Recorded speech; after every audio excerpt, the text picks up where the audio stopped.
Hello, I'm Sajad Jiyad, a visiting fellow at ECFR with the MENA program. We've just published my Iraq policy brief, and I wanted to use this opportunity to give you an outline of the paper.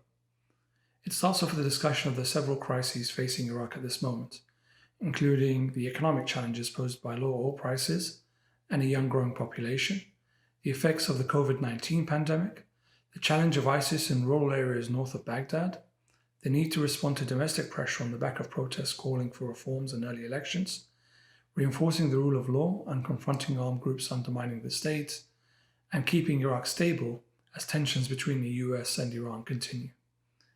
The paper describes these crises in detail and where the Iraqi government needs to take urgent action.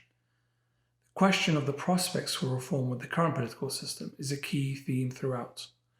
The paper is aimed at a European audience and establishes why Iraq is important to Europe.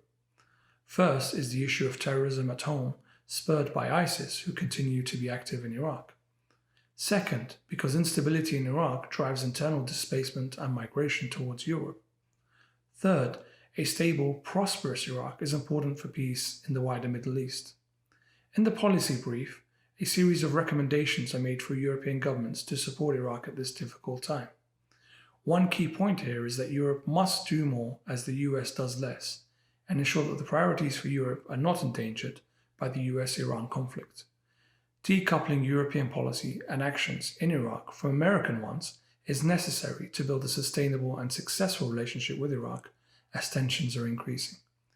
I hope you find the paper interesting and informative, and I look forward to reading feedback from you.